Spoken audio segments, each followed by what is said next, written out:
2020 도쿄올림픽은 막을 내려도 여전히 뒷말이 많이 나옵니다.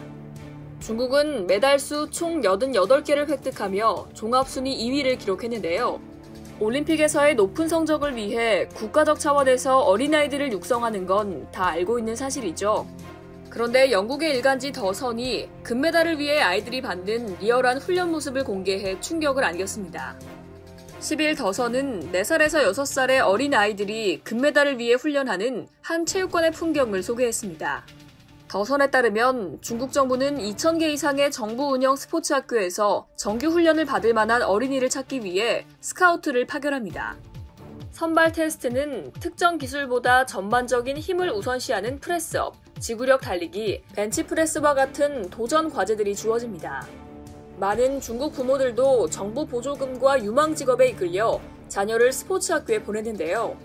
더선은 중국이 올림픽에서 많은 금메달을 획득한 건 어린 시절부터 선발된 아이들을 데려다가 강도 높은 훈련을 했기 때문이라고 설명했습니다. 이와 함께 아이들이 훈련 중 눈물을 흘리는 사진 등을 함께 공개하기도 했습니다. 이들은 1년에 2번 정도만 부모를 만날 수 있는 걸로 알려졌는데요. 또 기본적인 학교 교육이 이뤄지는지도 의심스럽습니다.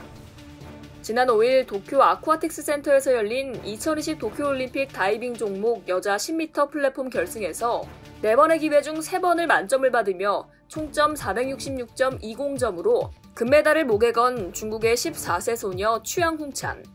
취안의 엄청난 기록보다 더 사람들의 관심을 모은 건 인터뷰 내용이었습니다. 지난 8일 중국의 유명 과학 저술가 팡저우쭈는 자신의 트위터에 취안의 인터뷰 영상을 게재했습니다. 해당 영상에서 중국의 한 기자는 취안에게 성격이 어떠냐고 물었고 취안은 이 단순한 질문에도 대답을 못했습니다. 취안은 성격과 중국어로 발음이 비슷한 싱오빠를 언급하며 싱오빠가 누구예요? 라며 오히려 기자에게 되물었는데요. 결국 관계자가 평상시 너의 태도라고 설명해줬고 취안홍차는 민망한 듯 웃으며 인터뷰를 이어갔습니다. 이에 팡저우쭈는 14살이 일상적인 질문도 이해하지 못하는 걸 보니 귀여운 게 아니라 서글프다고 평했습니다. 팡저우쭈는 어린 시절도 없고 기초교육도 받지 못한 채 다이빙 기계로 훈련됐다며 어린이 노동자와 다를 게 무엇이냐고 비판의 목소리를 높였습니다. 중국 측은 이런 비판에 대해 서구 언론의 편파적인 보도라고 일축했습니다. 하지만 중국의 반박보다는 편파적인 보도의 논리가 더 설득력이 있어 보입니다. 즉 중국은 배구를 제외하고는 축구 등 팀 경기에서 금메달을 획득한 적이 없습니다. 대부분 개인 종목에서 획득한 건데요.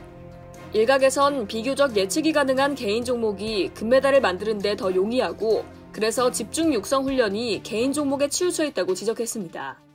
이상 여의도TV였습니다.